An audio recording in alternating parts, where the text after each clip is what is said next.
Baik, bismillahirrahmanirrahim. Assalamualaikum warahmatullahi wabarakatuh. Rabbi shrah li sadri wa yassir li amri wahlul 'uqdatam min lisani yafqahu qawli. Alhamdulillahirabbil alamin. Assalatu wassalamu ala asrafil anbiya'i wal mursalin wa ala alihi wa ashabihi rasulillahi ajmain. Asyhadu an la ilaha illallah wa asyhadu anna Muhammadar Rasulullah. Yang terhormat Ibu Lucy Susanti SPD MPD selaku dosen pengampu mata kuliah Administrasi dan Supervisi Pendidikan sesi 143. Di sini kami dari kelompok 8 akan menyajikan hasil diskusi kami, yaitu administrasi layanan khusus di sekolah, yang dimana beranggotakan saya sendiri sebagai moderator, yaitu Rahmita Juliandori dengan NIM 220032207. Lalu ada rekan saya Tiara Ramadhani dengan NIM 2203155. Dan juga ada Bayu Aditya yang saat ini masih tidak dapat membersamai kita pada malam ini. Baiklah, tanpa memperpanjang waktu, langsung saja saya masuki pemaparan materi. Di sini kami memaparkan 3 materi, yaitu konsep administrasi layanan khusus, jenis dan peran guru dalam administrasi layanan khusus, dan yang terakhir adalah proses administrasi layanan khusus, di mana konsep dan jenis akan disampaikan oleh rekan saya, Tiara Ramadhani. Kepada Tiara, dipersilakan. Baik, terima kasih kepada moderator atas kesempatannya. Di sini saya Tiara Ramadhani sebagai pemateri 1. Langsung saja untuk yang pertama yaitu mengenai konsep administrasi layanan khusus. Administrasi sering juga disebut sebagai manajemen. Manajemen merupakan suatu alat untuk mencapai tujuan yang diinginkan, yaitu suatu kegiatan atau usaha untuk membantu, melayani, mengarahkan, atau mengatur semua kegiatan di dalam mencapai suatu tujuan.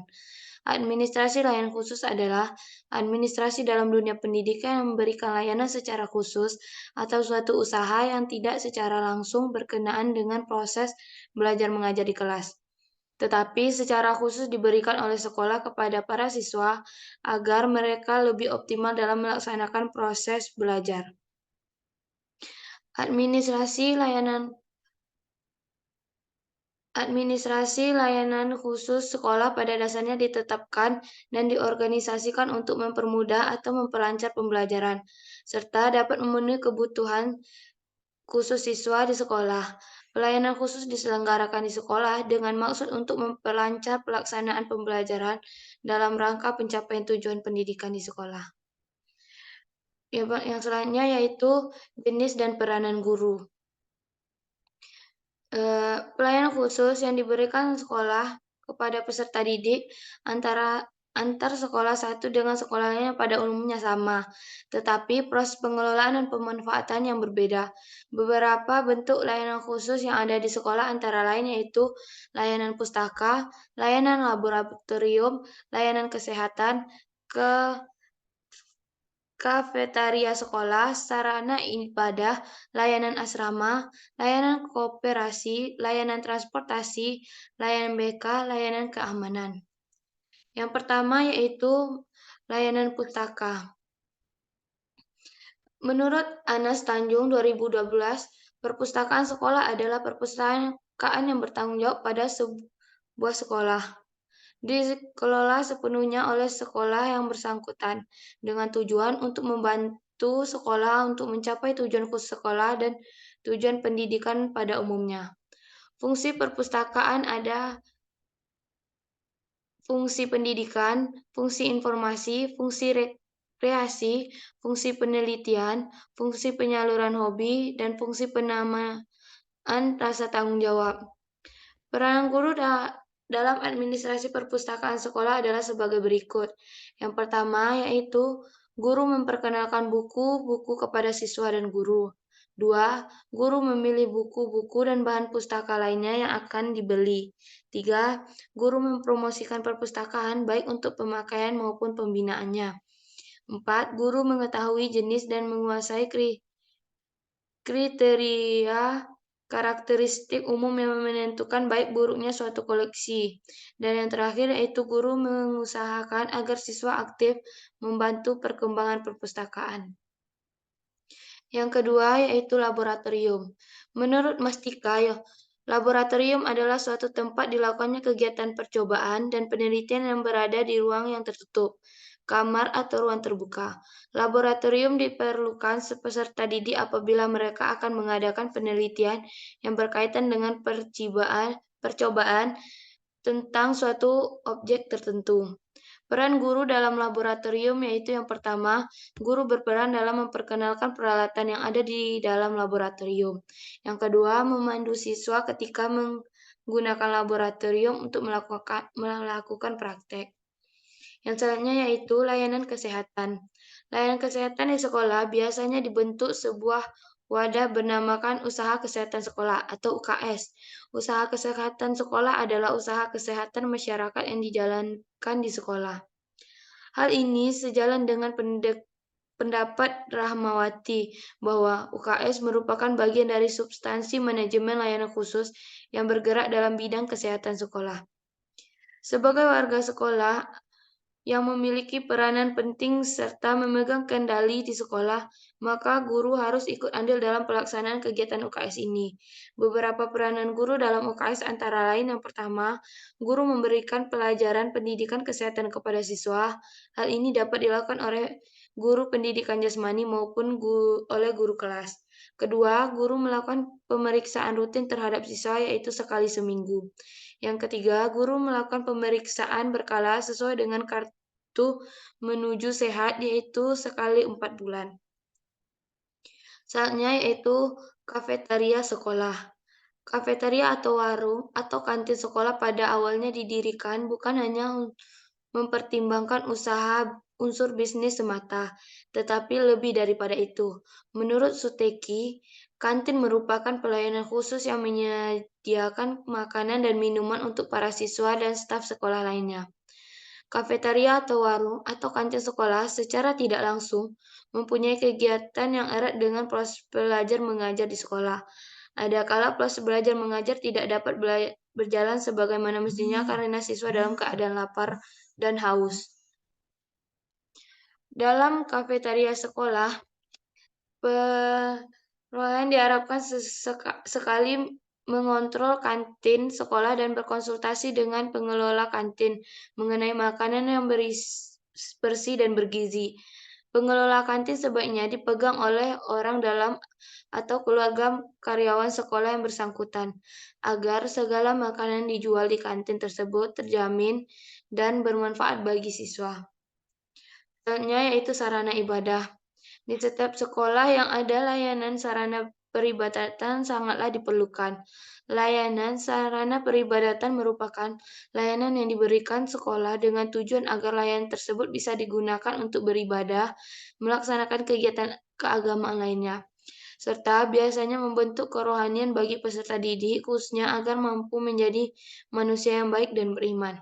Adanya sebuah layanan sarana peribadatan di sekolah sangatlah menjunjung proses pembelajaran, karena pembelajaran bisa dilakukan di mana saja, termasuk salah satunya adalah di rumah peribadatan. Adapun layanan rumah peribadatan yang biasanya ada di sekolah adalah masjid dan gereja. Peranan guru dalam sarana ibadah yaitu 1. Memperkenalkan sarana ibadah yang ada di sekolah tersebut. 2. Mengajarkan siswa untuk menggunakan sarana ibadah yang telah disediakan oleh sekolah secara efektif dan seefisien mungkin. Baiklah, sekian pemaparan materi dari saya kembalikan kepada moderator. Baik, terima kasih kepada Tiara Ramadhani yang telah menjelaskan kepada kita terkait konsep dan jenis dan juga peranan guru terhadap layanan khusus yang ada di sekolah, yang dimana jenis dan peranan guru ini baru disampaikan 5 dan 5-nya lagi akan saya jelaskan sendiri.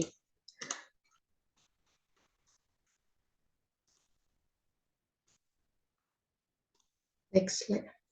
Baiklah, selanjutnya ada layanan asrama bagi para peserta didik khususnya jenjang pendidikan menengah dan pendidikan tinggi. Terutama bagi mereka yang bertempat tinggal jauh dari sekolah diperlukan asrama. Selain bermanfaat untuk peserta didik, asrama juga bermanfaat bagi peserta didik dan petugas asrama tersebut. Pengelola asrama adalah pengurus asrama dan pelaksana asrama sekolah. Pengurus asrama ini berjumlah 5-7 orang yang terdiri atas guru dan anggota dharma wanita sekolah yang bersangkutan serta diketuai oleh wakil kepala sekolah urusan kesiswaan. Berikut ini merupakan tugas dan peranan dari pengelola asrama sekolah, yaitu sebagai berikut. Yang pertama, membuat peraturan-peraturan penyelenggara asrama. Yang kedua, menyusun rencana anggaran belanja untuk pengelolaan per tahun. Dan yang ketiga, membuat peraturan yang berkaitan dengan keamanan asrama sekolah.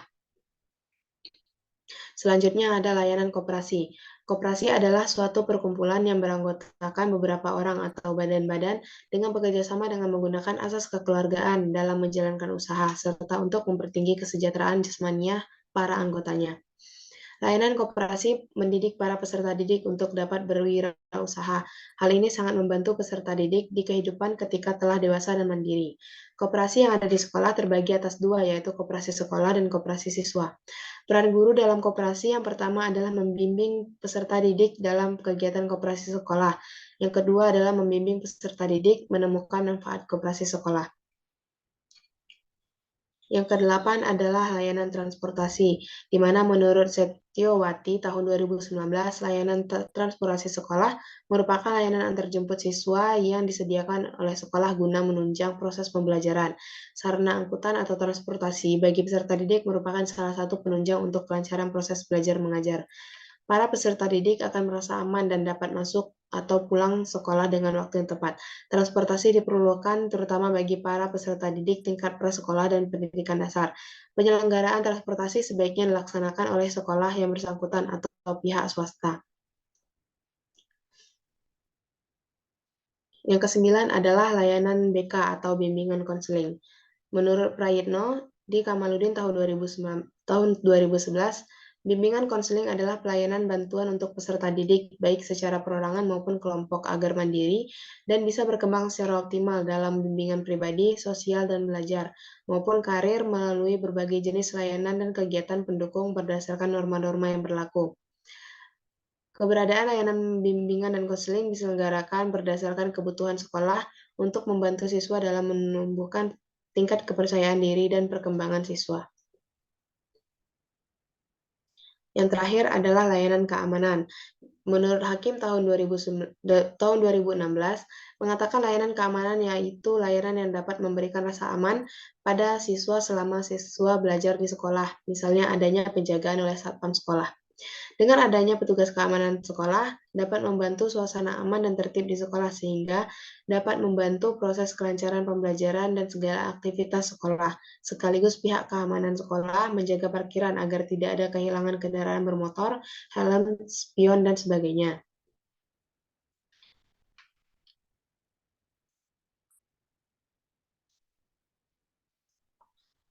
Baiklah, itulah 10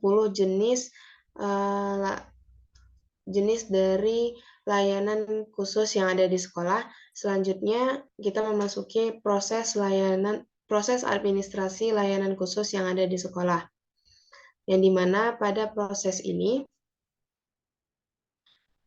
fungsi atau proses administrasi layanan khusus menurut Wildan tahun 2022 dalam bukunya yang berjudul Manajemen Layanan Khusus di Sekolah itu meliputi 4 tahap. Yang pertama adalah tahap perencanaan, meliputi analisis kebutuhan layanan khusus bagi warga sekolah dan penyusunan program layanan khusus bagi warga sekolah. Yang kedua adalah pengorganisasian, berupa pembagian tugas untuk melaksanakan program layanan khusus bagi warga sekolah. Yang ketiga adalah penggerakan yang meliputi pengaturan pelaksanaan perpustakaan, koperasi sekolah, keterampilan, unit kesehatan sekolah, ekstrakurikuler, tabungan, keagamaan, kantin, perpustakaan, kafetaria, dan layanan khusus lainnya. Dan yang terakhir adalah pengawasan yang meliputi pemantauan program layanan khusus dan penilaian kinerja program layanan khusus bagi warga sekolah. Baiklah, sekian pemaparan materi dari kelompok 4, yaitu mengenai administrasi layanan khusus di sekolah, yang dapat kami simpulkan bahwa pada dasarnya administrasi layanan khusus di sekolah ditetapkan dan diorganisasikan untuk mempermudah atau memperbesar pembelajaran, serta dapat memenuhi kebutuhan khusus siswa di sekolah. Layanan khusus diselenggarakan di sekolah dengan maksud untuk memperlancar pelaksanaan pengajaran dalam rangka pencapaian tujuan pendidikan di sekolah. Bentuk layanan khusus di sekolah adalah berupa pustaka, labor, unit kesehatan, kafetaria, koperasi, transportasi, sarana ibadah, asrama, dan layanan keamanan. Sekian dari kelompok kami. Apabila ada kesalahan dan atau kekurangan, saya mohon maaf. Wabillahi taufiq wal hidayah. Wassalamualaikum warahmatullahi wabarakatuh.